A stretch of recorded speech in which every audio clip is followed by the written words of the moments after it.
Yep. Yep. Okay, I think we are recording. So we're going to talk about the case study 1 about James. Anybody want to start with sharing some ideas, some overall general ideas about the case study? Starting off for me, I thought it was interesting. I kind of wrote it in some of my reflection stuff. I thought it was interesting that James, for the most part, he kind of took problems that were already prescribed for him and for his school, and he just went with that stuff. I think had it been me, if I'm standing in his shoes as the admin and the lead of that, I'm probably going to go to I'm probably going to build some sort of team, and I'm going to try to figure out that stuff on my own instead of having someone tell me my problems and working on those problems myself. Yeah. Also, I thought he shared a little bit too much by disclosing that the superintendent stated that he had to be firm with some of the teachers who are his friends. Yeah. I would call them into my office and say, these are the relationships, personal and professional, just separate them. I would disclose it with the wider staff. Makes sense.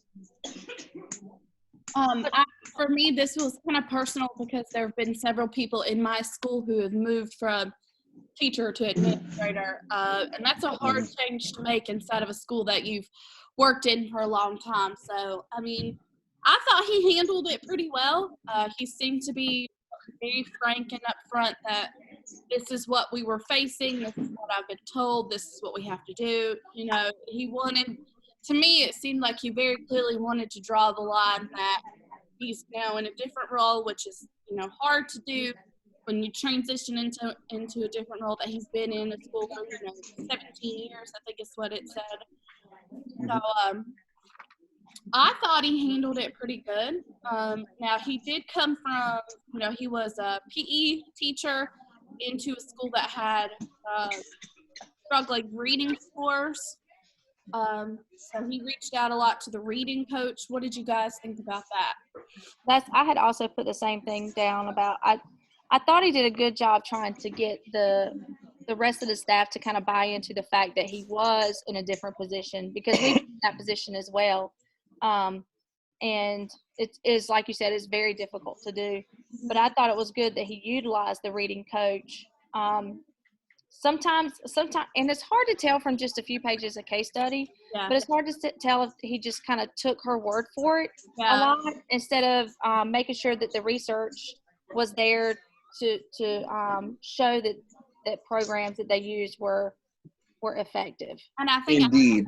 I think I said that. It's a dangerous slope when you take only one person's aspect. Even if they are, very good at their job, you have to make sure that the things that you're doing are research-based and that are appropriate for your kids and your grade level in your school. So while I thought that he did a good job of reaching out to that resource, it would have been nice to maybe incorporate some other perspectives as he could have gotten. Right. Yeah, I'm kind of jumping on that same point. I kind of felt the same way. I was looking and I was immediately thinking to myself, there should have been something where maybe you're inviting the other teachers, the reading teachers, to come in and give their insight. I'm just kind of always harping back to this situation where there should have been some sort of team there. Maybe we're using the PLC, buzzword, but there should have been some sort of team, because, with just he as the administrator and then adding in a reading coach, there's not a whole bunch of people that are actually in front of kids every day that are doing any kind of influence with the actual curriculum. And I think that's one of the things with me being in the school system. I really bristle at stuff and people making decisions for me when they don't include me, and I'm the one that has to actually do it. Yeah. So I really feel like, from the teacher standpoint, even though I understand where he's coming, it's coming from a really good place. I just feel like on my end, I think I need to be included in something that's going to involve my kids in a perfect world, I guess you should say. Right. And I agree with Kayla and Kenny, because if we're required to research on best practices that will help us. I think he could have gone back and do some research on his own instead of being dependent on the instructional coach. Yeah. Yeah. Do you think that there's any more that he could have done to help improve the reading scores? I don't know No. how much they were looking at, and I could be missing it because I read it last week and I just like pulled it out to kind of review over it real quick. But I feel like I'm missing the part of how they went in and looked at data that they already had to identify specific points instead of having like a blanket reading program that everybody has. You know, if you have kids in a certain grade level that are having issues with certain parts of reading, and I apologize because I am not a reading teacher, so I don't want to misspeak, but like, you know, it's just like math concepts. There's different math concepts. You've got informational text or literature and stuff like that. Were kids weak in one area and strong in another? And I don't know that was necessarily addressed in the case study, to know how much specific time they looked at that. Yeah, I didn't see anything where that. it was. I'm sorry, I didn't mean to cut you off. No, I didn't see anything where there was some sort of plan, or I don't know what they were trying to get to. In my reflection, I was saying that maybe they probably could have looked into some different online strategies, or maybe went to some outside stuff, maybe look at what other schools are doing in the district, especially now that you're the administrator, you have access to these kind of things to be able to ask these questions. And there may have been some additional things that you could have brought in addition to just having that reading coach, because, you know, there are things that someone as a 20-year vet may have overlooked as someone who's coming in as a first-year teacher. Like, there are just differences in all kinds of different things that you're going to try and do. And so they're definitely, I honestly think the additional resource should have just been other manpower, just more manpower. Yeah. Right. More than anything. Yeah. I said the same thing as Kenny. I said he could have gone to other schools with similar demographic and learn about their approaches and what best work for them, best practices, things that they use and they've seen results from, positive results, and maybe take some of that back to his school and say, let's try this. Yeah. Even if it's outside of the district, if you can find a school that's similar to your demographics, you know, that's not so far away that you could, well, even if it is far away, you can always communicate clearly like we're doing, you know, other different ways to find things that work for other schools that are in similar positions. So Kenny, you made or Stephanie, I think both of you kind of hit on the point that we didn't have a really focused view of what we were looking at. I think it just said reading scores. Additional resources.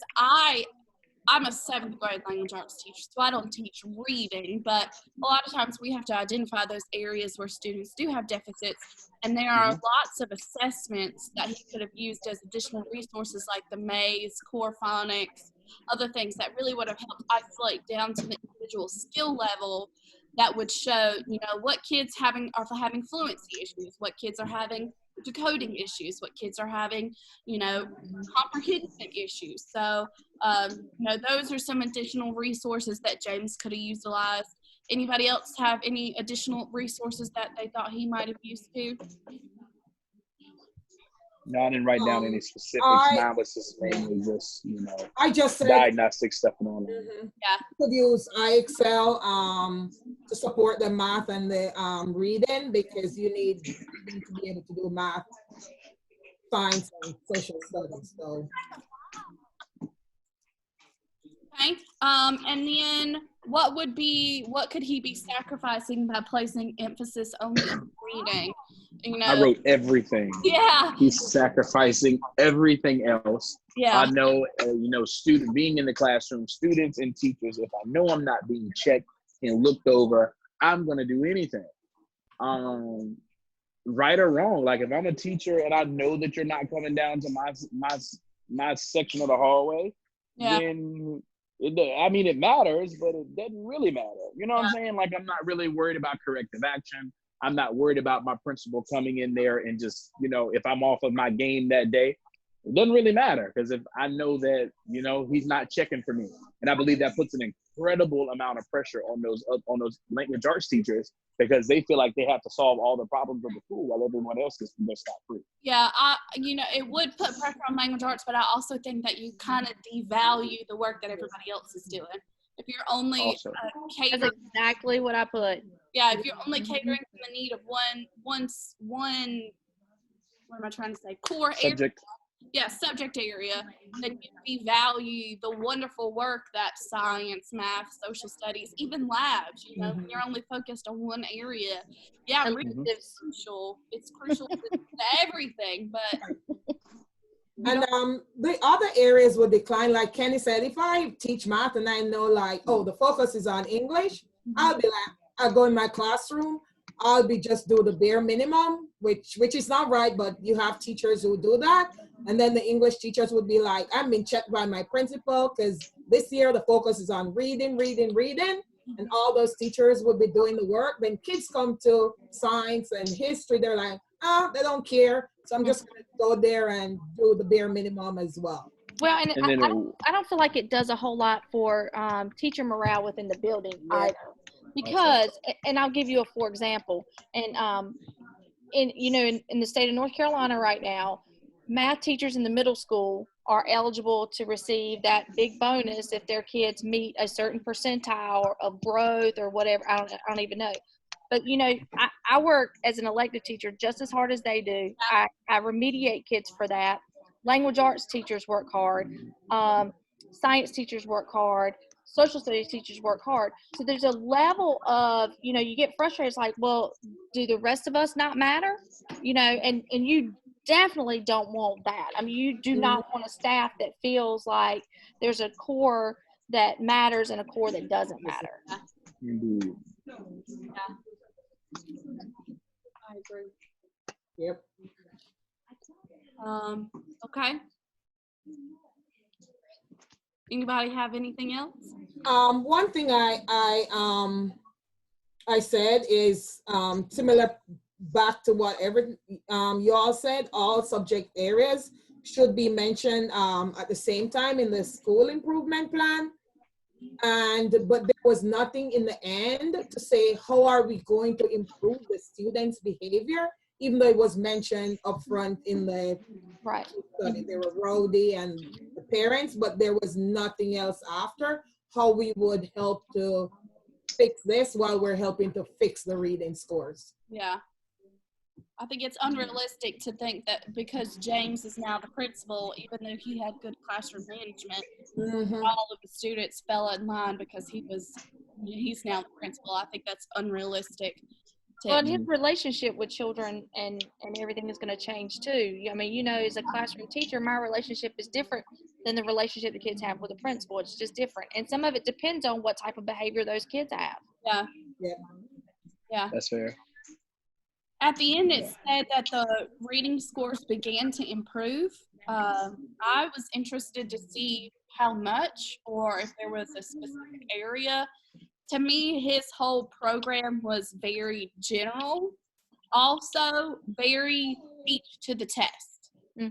I was concerned that because she said to make students become familiar with the format of the test, are we teaching to the test? I think that's always, you know, a slippery slope to go down because, you know, those release passages and all that stuff is good to do. And I just made my release packets this week. But when you teach to the test, I think you lose a lot of focus on other things. So I was concerned that that's what they were doing. They were teaching to the test. Yeah. Also, it said that they met with teachers once a month in small groups and large groups. I felt that was kind of micromanaging. I don't know. What did you guys think about that? I don't mind meeting with teachers. Meeting with the administration. If it's small group, I would rather. I don't know. Maybe it's just me, and I'm being spoiled in my school. But I just like it when administration meets with me one-on-one and we're able to talk candidly about what's going on in my classroom and how I can be helped specifically. So you're right, though. There is a level of micromanagement there that I also don't like. I mean, I don't know. Like I said, I just feel like I'm being spoiled in my class and trying not to see it from where I am. Yeah. I don't know. I don't think that's necessarily a bad thing. I think that he wants to stay connected with his teachers. Yeah. He wants to make sure that the staff is all working on, the same, pretty much the same thing. I just wish that there was some sort of plan in place where the way that it's sounding, I don't even understand why the social studies, math, and science teachers are even there. Yeah. Like why are we here if obviously the focus isn't on me? But one thing, to go back to what we were talking about earlier, was if that's the focus, if there's a yearly focus on a subject area, let's say I'm the last one of the 4. Let's say I'm math and I don't come until year 4. What have I been able to get away with for the last 2 years? And so before now, it's time for me to actually be tested and assessed on my ability to teach mathematics and what my kids know. Those kids that had me when you got here in 6th grade are now high schoolers who, are doing remediation and all kinds of other things because I haven't done what I was supposed to be doing. Yeah. So I really just feel like there needs to be an emphasis. If he wants reading scores to improve, there needs to be an emphasis on literacy in all the classes. Right. Word problems, vocabulary, all that stuff needs to happen in every single classroom and not just in the English language arts classrooms. That's just so much for that teacher to do. Yeah, I agree. I did agree that I thought it put a lot on the teacher. I thought that put a lot of responsibility. And not that we're not responsible, but I just felt like I'm going to meetings once a month. I had to do all these other things on top of, all of the classroom work that's already done. I just I think he had good intentions. I don't want to, speak badly. I think he had good intentions, and I think he thought he was doing the best that he could. But I think he was trying to make improvements for the school in the right direction. I just feel like maybe we missed it just slightly by only focusing on reading, by only pulling in, this one reading coach by, I think that there were good bones there, but I feel like they needed expansion. Right, because while reading is important and they need to rely on the academic vocabulary and comprehension skills for other areas, I think it should include everybody. But I understand where he's going, because he's probably saying if you can't read, you won't be able to do the other subjects. So I'm going to focus on reading first, and then I will pull everything else in. Yeah, I agree. I think it's always, as a language arts teacher, you want to think that reading is the most important skill. And if kids can read, then in theory, they could do all the other things. But not always the truth, So reading is valuable, but there's so much more than just reading to a test and learning the format of a test. There's so much more to that. Yep. Well, and as a person who was not strong in reading when I was growing up and was very strong in math, and the reason why I graduated from high school was because my band program, I sympathize with kids who struggle reading. I absolutely do. So when you take all the emphasis away from anything but reading, that makes it even more frustrating. I remember, 40 years ago having to do SRA cards while everybody else was going outside because I didn't read to understand. Yeah.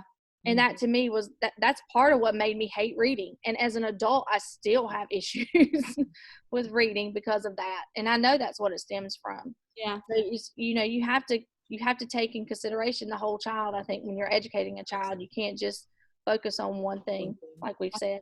I agree. Yep. Well, we've been on for about 20 minutes. Anybody have anything else they want to add?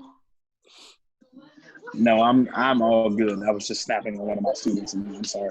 Okay, we have to make sure that we have written the response to the overall response, and then the response to our conversation here. So that's the next piece of this. If nobody else has anything to add, I think we could go ahead. I think we've thoroughly discussed. Okay. I think we're all good, and then you'll send out the Zoom link, and we'll just add that and go from there, right? Yep. Sure will. All right. Sounds Remember good. the town hall tonight at 7 o'clock. Yes.